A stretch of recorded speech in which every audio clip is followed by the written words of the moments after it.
Cool. Okay, so we're speaking with Michelle McAveney, an artist known as Inksplotch, and we first got introduced to you at a con because your art is awesome. It's very anime, manga kind of style, but the books are great. You do some self-publishing. My daughter has almost all your books. So which book did you start with? Was it Spiderwings? Yeah, I started printing spiderwings first. Okay.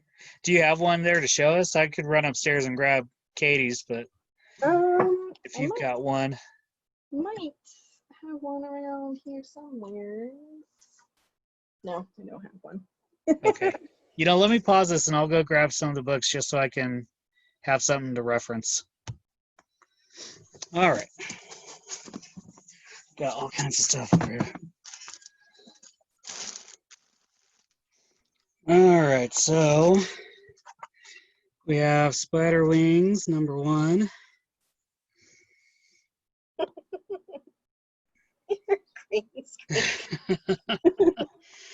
So this was first book, black and white. Oh, let me get rid of this background. I thought it would be fun, but It is fun. yeah, but it messes up all the stuff. All right. So first book, black and white. I assume this was your first printing. Mm-hmm. It's kind of a like a harder grain kind of paper that it's printed on. Yeah. And so you recently reprinted this, didn't you? Not yet. I'm working on reprinting it. So tell us about this book and how it came about.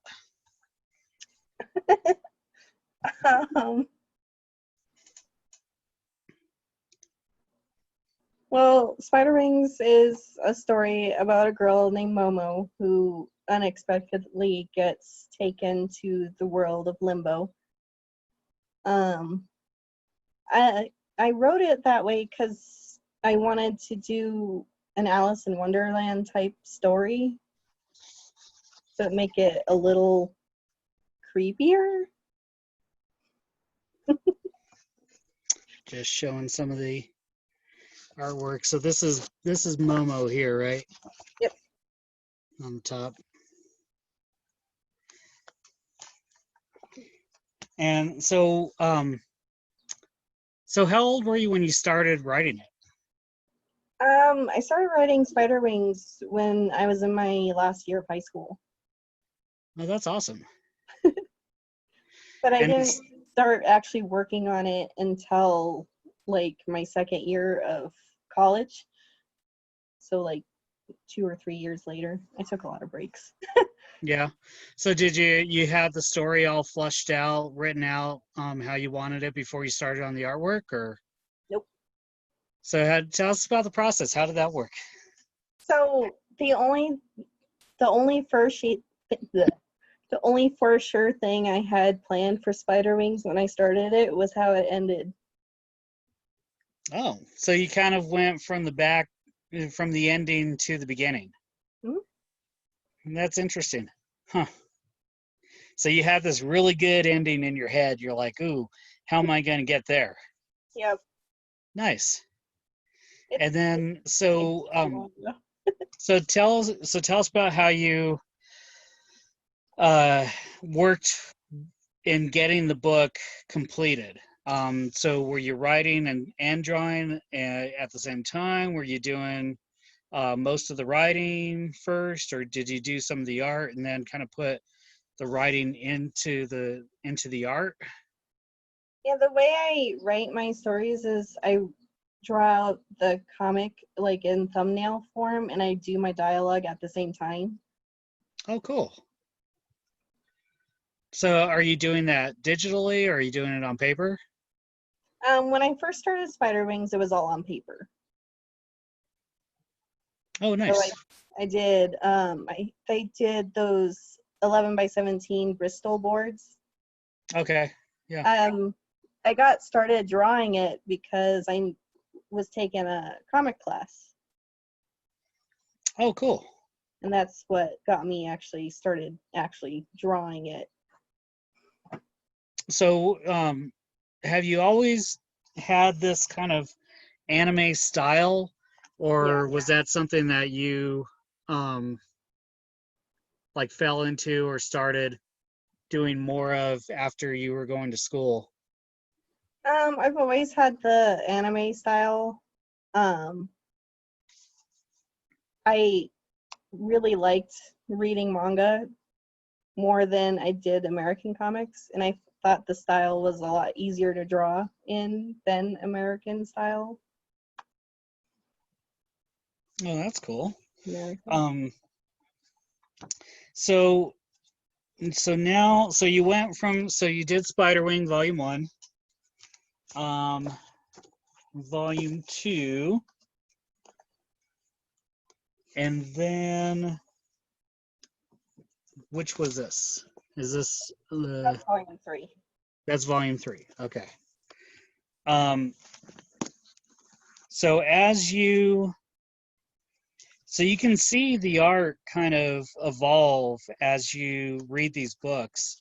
Did you notice yourself that it was kind of um, becoming something different than when you started?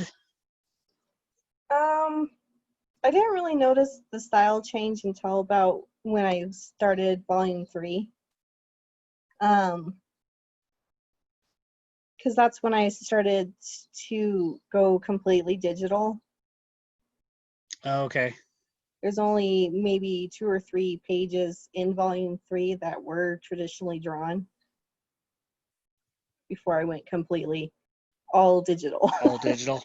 Do you find it easier to do the books digitally, or do you miss the that manual that tactile feel of the pencil? I kind of miss the feel of the paper and like getting ink all over the place, but I like that if I don't like a line, I could just erase it. But it's not that it's not um, faster for me because I feel like I'm a little OCD about my lines now. Oh yeah, Because back then, once you drew a line, it was there, and unless you that's widened just it. what you have to live with. But now you have the opportunity to go back and change it, and you can do that as often as you want. Yep. And you're also doing your colors now digitally. Yeah. Um, so do you find that even more aggravating because you No, go, I actually really like doing my colors digitally. I've always done digital colors except for volume 1 and two's covers. I did those traditionally for some reason. I don't have much experience with traditional colors. Like, so so you did Spiderwings. When did Oscura come along? Oscurare came, the Okay, how do you conception, pronounce it again? Oscurare. Oscurare. Okay, that's you see, we all learned something. I think that's the first time I ever pronounced it right, to be honest. But its concept came before Spiderwings, actually. Oh, so it just took you a while to get that idea down onto paper, or Yeah, I kept drawing it, and I kept redoing it. I have so many versions of that story. I'm like on my 7th reboot with that one. oh really?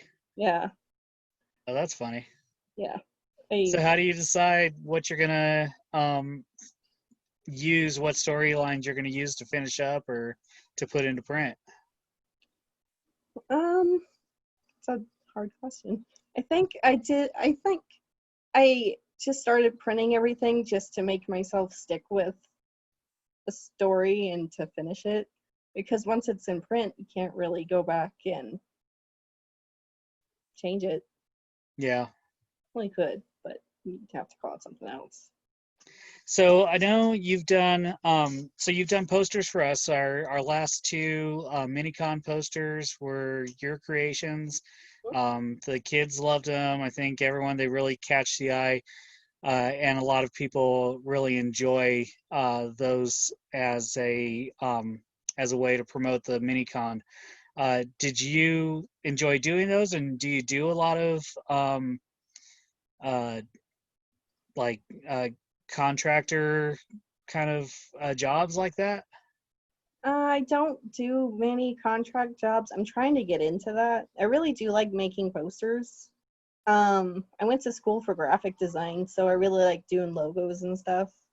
And I just recently got my certification for that. Oh, nice. Yeah, you've done a great job with our posters, and we really appreciate it. And I'd love to have you continue doing them if that's what you want to do. But I already have an idea for next year. oh, that's great. Yeah. Hey, get on it, man. That's awesome. I won't even put it out there for anyone else because you're really like you have our style and down packed, and I think your posters have just been the like the best representation of what minicon is and what the club does. Aw. And they're great, man. They draw the eye. They're really great. I really like them. Oh, that means a lot, actually. Oh, They're come really on. fun to do. um so so you went to school for graphic design. um you're now trying, is that what you're trying to pursue now? Mhm. Yeah, I'm trying to get my portfolio together to start applying for jobs, Oh, great. hopefully. Nice. So do you have any other books in the works, or Yeah, what are your current uh projects that you're working on? I have so many projects. I need to stop. You, Um, you need to finish one, then go on to the next. I know. I'm almost done with one. Does that count? Of course it counts.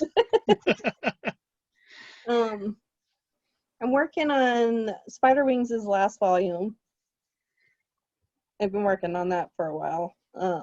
So let me go back to that. So you said you knew how you wanted it to end, and you kind of worked backwards from the end to the beginning.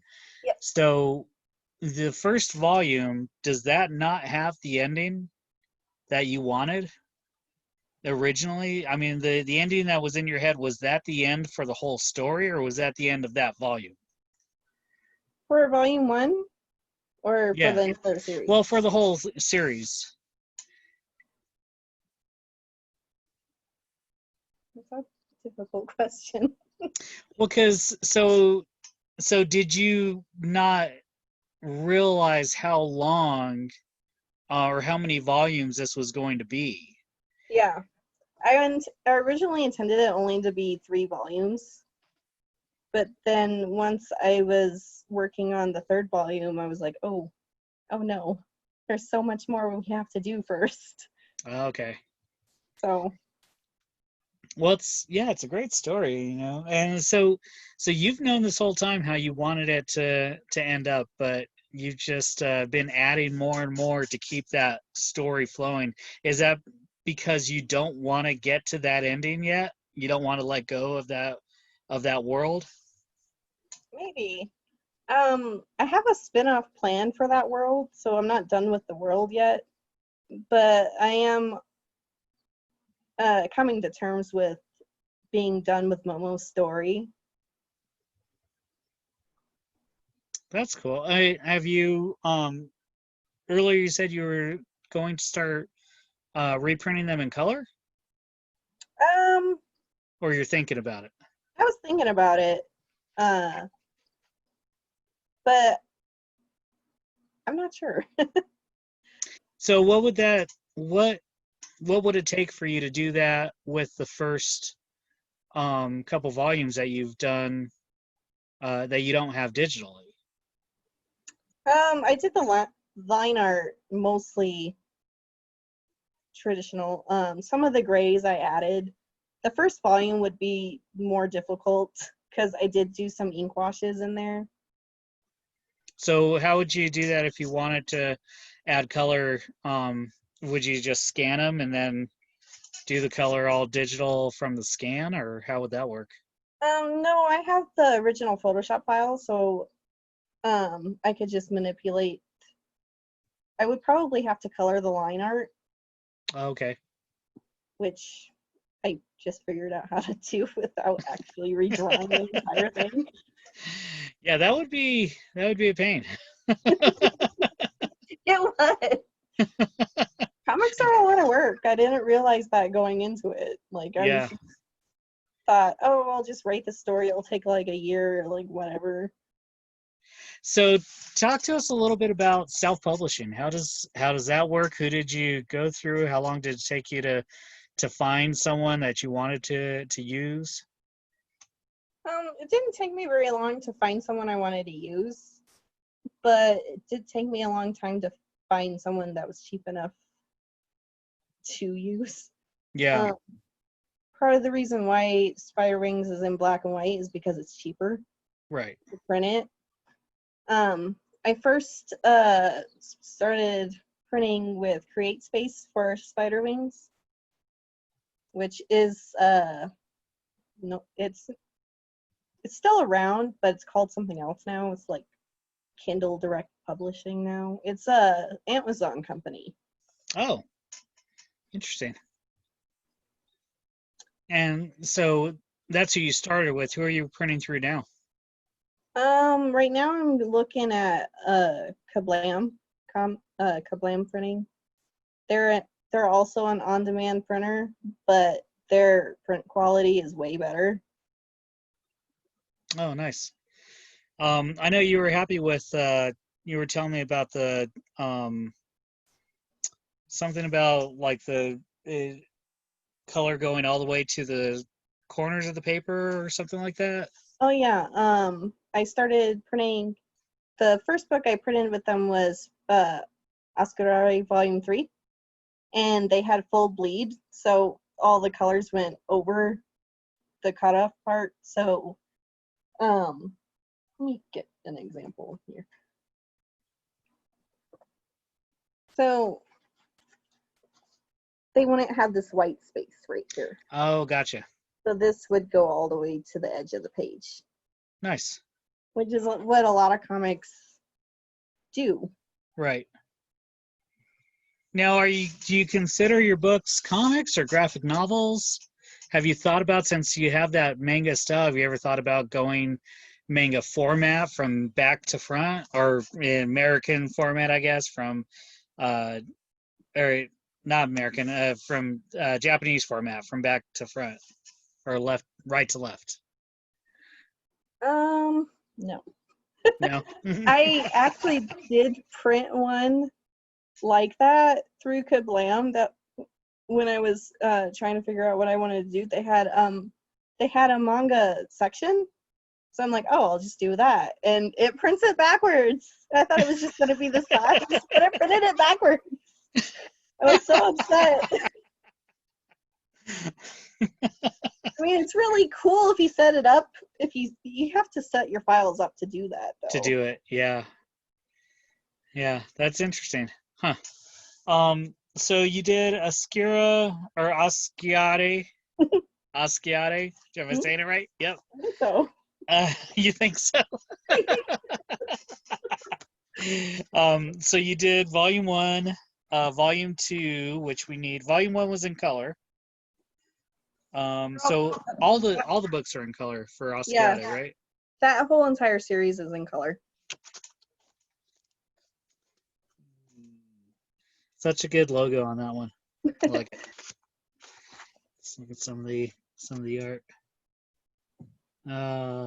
So cute. So cute, covered in blood. Yeah. Um,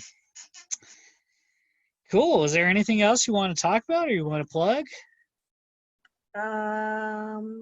Well, I was gonna talk about my sticker club I was gonna start Let's on my do it. Patreon.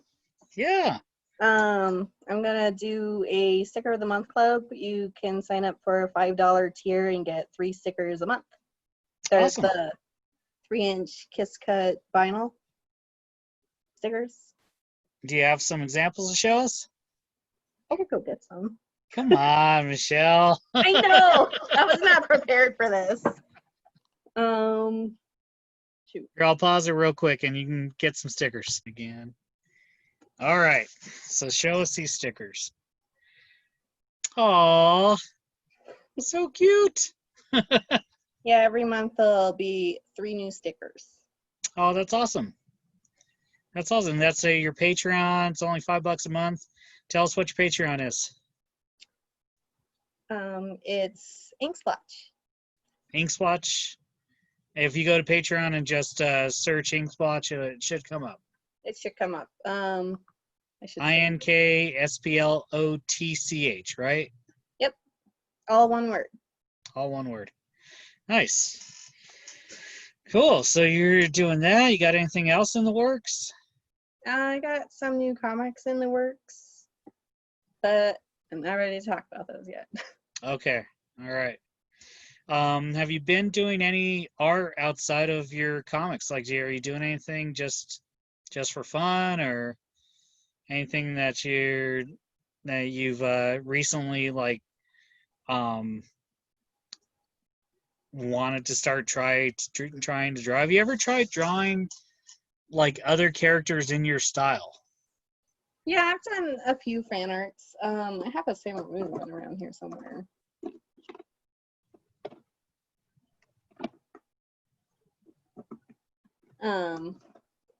She's a sticker. And on that note, do you take commissions? I do. They're not open right now, but I like to do them at conventions more than online. Because you're already there at the table, you're sitting down. It's a nice time to just Yeah, you don't have to do some drawing. I feel like I have more time for it at conventions, and also I think it's better to talk to them in person to figure out what they want. Yeah. Rather than I have a little Kiki. Oh, that's cute. Oh, I love Kiki. I'm so stoked about HBO Max. You know, they have all the Ghibli. Yeah. I have all the Ghibli too. Are you sure you have all of them? Have you I'm seen all sure. of them? I've been stalking them, so yeah, I'm pretty sure I have all of them. I think I don't have what's it called? It's a turtle, I think. Something about a turtle. Oh, the red turtle? Yeah.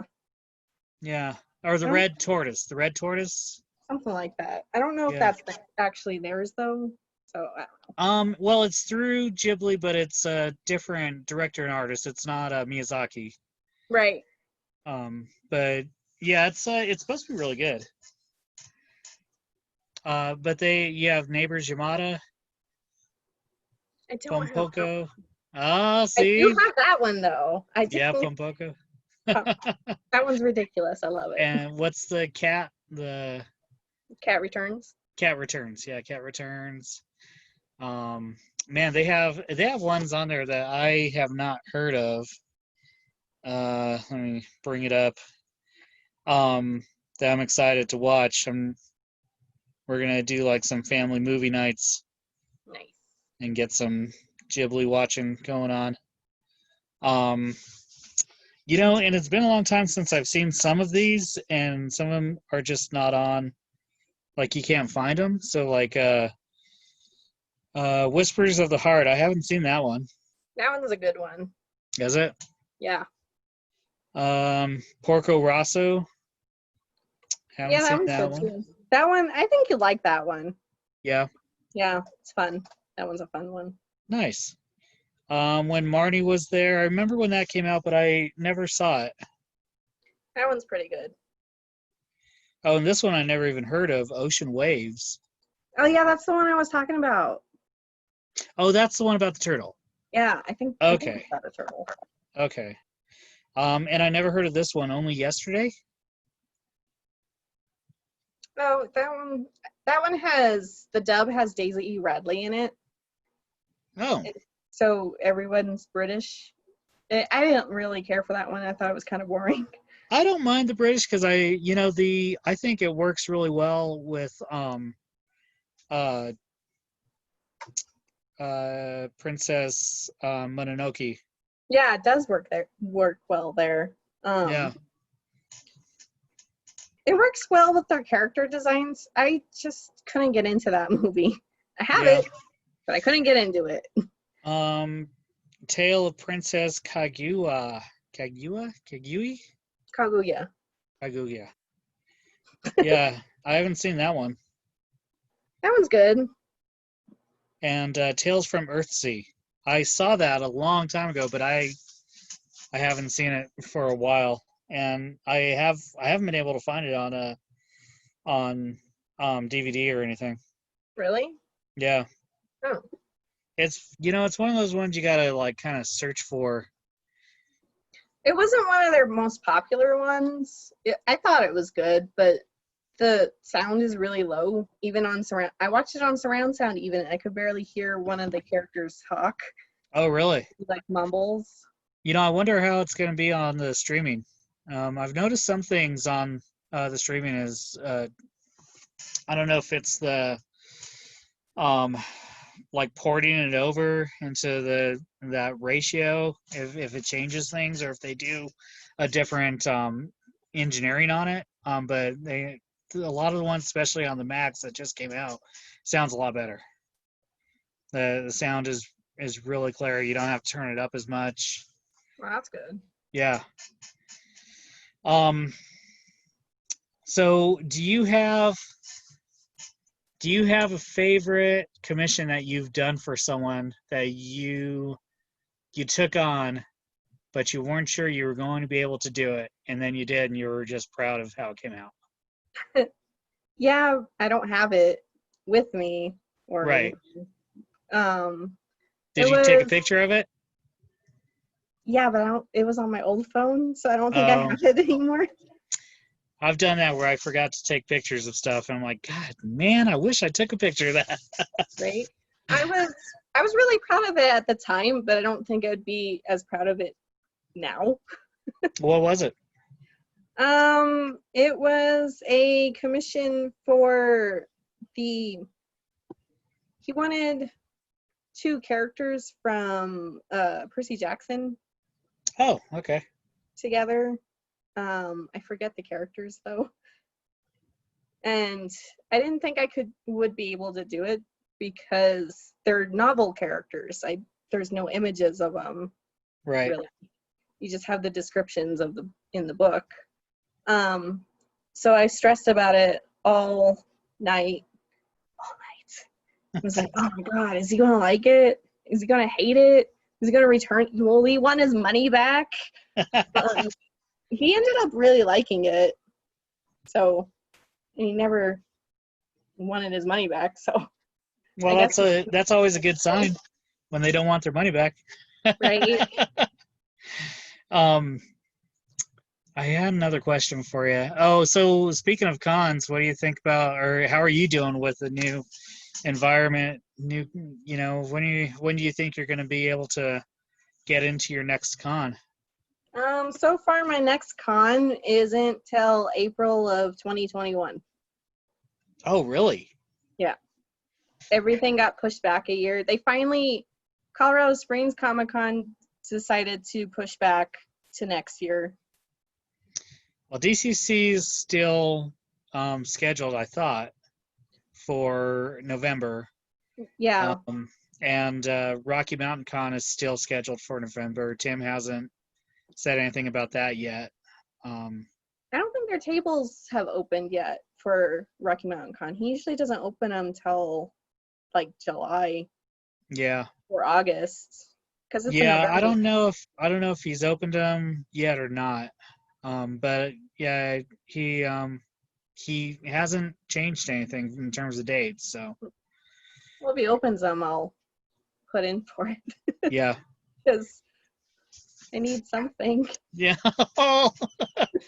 Not just financially, but are you missing the scene? I'm missing the scene mostly. I don't Yeah, really make a whole lot of money off of cons, but I like to network there yeah, and I like to talk to other artists. yeah. I was jonesing so much for it the other day. I was looking through Fire TV, and they have a channel called Con Network. Oh, really? Yeah, so it's a paid channel. You buy it, and it has some like movies that are more cult kind of films, but it has a bunch of panels from different cons.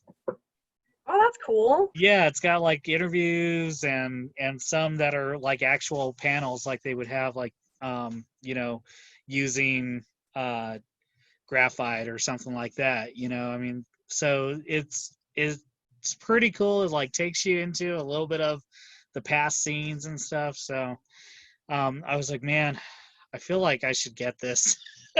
it might feel that need.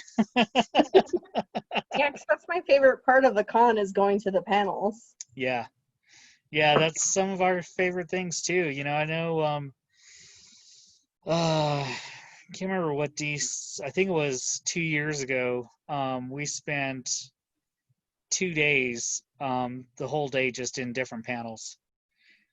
We did Friday on the floor, and then Saturday and Sunday I think we went to the floor like once, because there were so many good panels going on. Oh, it may have been 3 years ago. I think it was 3 years ago because it was before the new company came in Yeah. at DCC. Yeah. Well, and you know, we're still planning for MiniCon January, so Yay. you know, we'll see if hopefully we'll be able to do it. You know, I'll have a better idea when school cuts back and running because we have a new principal coming in. Oh. So I still have to set up a meeting with him and talk to him about the club and what we do and what is viable for us to continue doing. So hopefully he won't have any changes that he'll want to make. Right? Yeah, you never know when new people come in. Right? He might hate cons or something. Yeah, even you might be like an 80s jock where he's like nerd. He'll make the school footloose school. Yeah, No yeah, fun. no Only fun, no work. dancing. Well, and we haven't received our finalized plan for the school year yet, but I know uh Jeffco sent out their finalized plan, and it's going to be a mix of online learning and once a week in the classroom, and they're switching off the different like classes. So you minimize the amount of kids that are at the school, and they're doing that till January. Wow. Yeah, yeah, it's a completely different environment now. Right? You have to Yeah, completely change how you do things now, yeah, unfortunately. And I think what's getting people the most is it happens so fast. yeah, yeah. You know, I think we just kind of have to roll with it and just try to make the best out of it. So going back to cons, do you have a favorite con story? A good con story or a bad con story? Whatever your favorite con story is. Oh no. Maybe meeting someone, talking to someone, getting drunk and falling down. I don't. It's too expensive to drink at cons. It is too expensive to drink at cons. But I did talk to this really cool guy at Cheyenne Comic Con, like the first year, not the second year. We don't talk about the second year. No. And I wasn't making money off of cons, and I was very impatient because I was like 20 years old. And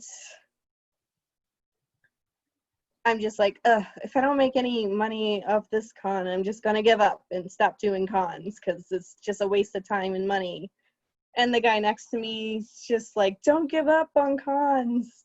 Because if you keep going back to the same cons, people remember you. And then they'll start slowly like taking an interest in your work. And then they'll start buying from you, maybe. You start to build that audience. Yeah. Yeah. So he was really cool. Do you remember what his name was? I don't actually. Oh. I'm really bad with names. I know his work though. I remember his work. He does a lot of cool posters. Well, not posters, like 8 by 8.5 by 11 traditional stuff. He draws practically his entire table fresh. Oh wow. And he's from Colorado, and he said he's done Denver Comic-Con. And I saw him at Denver Comic-Con later that year. But no, I don't remember his name. Oh. He was really cool though. He was a cool guy. Yeah, he was a science teacher by his day job. Oh wow. That's awesome. It's great to see, when teachers get into things like that, and they, especially in that job, you have like a lot of teachers do summer jobs, so that's almost like his summer job then, is doing cons. Because I kept thinking, I'm like, oh, he's so lucky he has the whole summer off. He could do cons all summer. Yeah. And yeah, but I don't think you'd want to trade him for the school year. Probably not. No, I don't have patience like with small children like I should. Well, awesome. It's been great talking to you. I just want to remind everybody that your books are Spiderwings. And say it for me again. Oscurare. Oscurare. Oscurare. And they can find you on Facebook, Instagram. I'm on Facebook, Instagram, and Twitter at Blue Inksplotch is my handle because Inksplotch was already taken, so I had to put blue in front of it. Blue Inksplotch. And do you have a website or anywhere else you want to direct people to? Yeah, I have a website. It's inksplotchart.com. Inksplotchart.com. Awesome. And there's a link to it on my Facebook too. So. Very cool. And I'll throw a link up when I put this on YouTube. Cool. Want to stop? Yeah.